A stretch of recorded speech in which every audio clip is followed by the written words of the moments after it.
So in the fall of 2022, I made the 14-hour trip down to Nevada from British Columbia, Canada.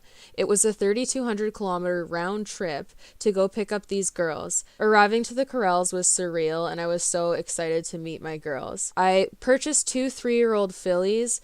One of them was a chestnut filly and the other was a bay. I liked the look of them, and they were some of the nicer horses I thought that were available in the auction for purchase at that time. They were sales strike Mustangs, meaning that they had gone through the auction 3 times and were now available for outright purchase rather than having to stay in the US for a year to be titled. One of the first things that I observed in the corrals was that the girls were quite nervous. They ran away from me when they were several hundred yards away from me and were quite nervous even though I was quite a ways away.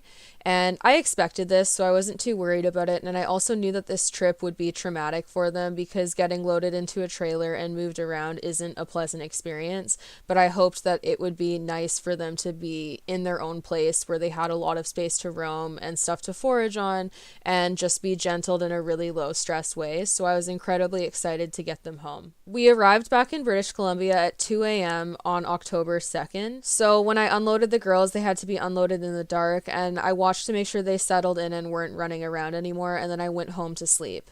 I came early in the morning to check on them and make sure that they were okay and had settled in well, and they were quite nervous when I entered the field, but they were grazing and eating prior to that and looked like they'd settled in all right, all things considered. They were very hyper-vigilant and afraid of me in the beginning and would watch me and freeze at a distance, which means that if I approached them at that point, I would have been pretty sure to create a flight response in them where they seeked to avoid me. So I wanted to observe them from a distance at first to give them the opportunity to get comfortable with looking at my presence from a distance. So basically what I was waiting for here when they were just standing frozen was for them to go back to eating and lose interest in me, because right now they were hyper-fixated on me because they were nervous of my presence and wanted to scope out whether or not I was a threat. The goal in handling these Mustangs is to make them not think that I'm a predator and not perceive me as a threat, which is something that takes time and has to be built over the course of days or even months or years, depending on the horse. So it's not something that I could take forcibly. It was something that they had to freely give me. These first few days, I was really conscious of the fact that they were not only adjusting to a new home and an entirely new environment, but also the fact that people were now trying to handle and work with them and hang out in their fields on a daily basis and actively working to gentle them. So I was really conscious of their feelings and wanted to take it very slow to give them a chance to adjust to all of that, because over the last couple of years, these girls have had a lot of turmoil in their day-to-day care because of being wild Mustangs and being taken off of their home range in a way that's pretty traumatic for a horse. They started getting very curious when we were just sitting really still in the field and would approach us to say hello and would sniff us. At that point, if we had gotten up or moved suddenly, they would have definitely ran away and been quite afraid of us. So we had to sit very still, and they were much more likely to approach when we were sitting down on the ground. My plan for taming them involves training them using positive reinforcement in an approximately 3-acre field where they had space to get away from me if they so choose. I wanted to do this as a case study to see the benefits of positive reinforcement for gentling wild horses, especially since they had such a traumatic experience in being rounded up and then living in the corrals. I wanted their introduction to human interaction to be pleasant and nice, and I wanted them to be able to choose to interact with people so that it wasn't taken by force. So their BLM ads said that Mesa, the bay, was 13 hands and that Juniper was 14 hands. Mesa's on a hill right now, so that's why she looks bigger, but I really don't think there's a full hand difference between them. They would have measured them back in January, so I'm guessing Mesa was just catching up in growth or something, and now they're probably really close to the same height. I picked a log and scared them and just ruined everything. But they're really nice movers, so that's cool. They started approaching me willingly pretty early on, and I was quite happy with this because their choice to come eat hay near me when they initially were stopping and freezing just at me entering the field, it was a huge change, and I was really quite happy with that, especially since they had so much space to get away from me if they needed to. And I also fed them in other locations so that they wouldn't feel pressured to eat beside me for any reason, because I didn't want it to be coercive. One of the challenges of gentling horses at liberty in a field of this size is the fact that if they don't want to be near you, they won't. So you have to be really careful and strategic how you handle them, because if you make the wrong move and really scare them, then they would avoid you for the rest of the day or even several days. So it was crucial to stay within their comfort zone, or if you did step out of their comfort zone, only very slightly step out of it, because otherwise you risk having them have such a scare that it'll change their bravery and how they feel towards your presence. This is why in the beginning I really didn't even bother to touch them, because I knew that they were afraid enough having to be near me and that they were super cautious. So if they are cautious just existing near me and not comfortable with that, I know that they're not going to be comfortable with me reaching to touch them, and it would cause them to run away. So I didn't do that because I wanted to edge them out of their comfort zone but not scare them. So any flight responses or jumpiness that I did get was a sign that I pushed them slightly over threshold and created a reaction. Take this, please. Take my offering. Please, I beg of you. Please take it. Yes, take it. Please, taste it. You'll like it. Be brave. Try something new. Expand your diet. With a smaller space, you can get a lot closer much quicker. So in some ways, it would be more practical for teaching them how to be handled quickly if you don't have the option to do it this way. But I really like how it allows them to have full autonomy over what happens to them, and how after having so much taken away from them and forcibly being put into situations, they were able to choose to interact in this situation.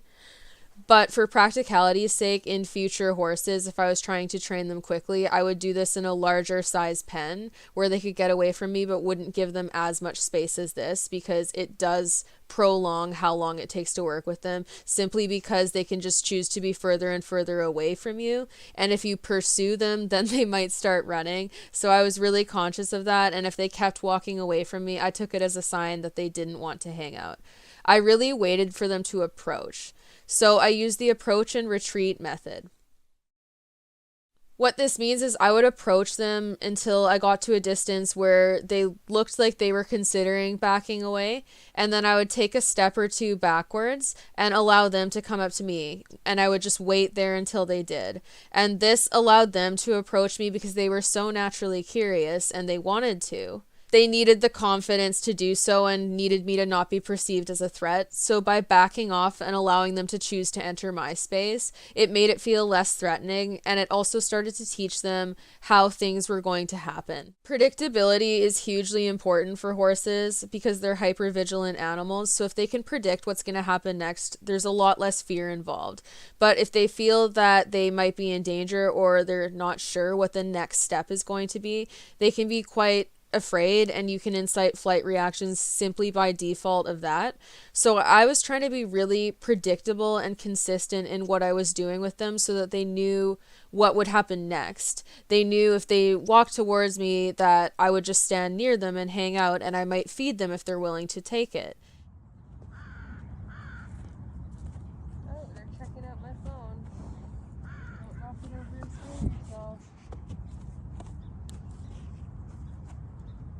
I'm going to go pick more grass, and then I'm going to approach them again, because that's the big thing. Like, getting them to approach me is easy, actually. Like, they will approach me out of curiosity every single time I've come, pretty much from the first day. But getting them to build duration being near me, and also having them be comfortable with me getting closer and closer to them, that's what we're working on, because that is how I'm going to get beside them and then eventually be grooming and scratching them and so on. And with the work I've done with like other types of feral horses, obviously they're not the same as like the Mustangs necessarily. Once you can scratch them, everything moves so fast because it is such a easy reward system. And with horses who don't want to take anything other than grass or hay, it's a little harder to find a high value reward that they consistently want to take. And scratches, you always have your hands on you, so you can always scratch them. not pushing them too far out of their comfort zone is crucial for this, because then you're not giving them the aversive event of being afraid and having you push them too far out of their comfort zone where they need to flee, because that's an event that causes unpleasant emotions, and I didn't want them to associate displeasure or fear with my presence. So I needed to make sure that I ended the sessions on a good note when they were approaching me and getting more comfortable, rather than pushing them too far and having them choose to leave at the end of the session. And I really respected the signs that they showed me, because I really didn't want to cause them to flee. They often would approach me and then walk themselves away and rest in different locations close to me, but at a distance they were more comfortable. And this was super helpful for them because it allowed them to self-regulate and just observe me from a distance. And I made a point of not pursuing them during these points. I couldn't film because my hands were full, but they both ate a flake of hay out of my hands for like 5 to 10 minutes. So that was really great. And then a dog barked and it spooked them, but then Juniper came right back and started eating again. So they're getting a lot more comfortable. I'm happy with.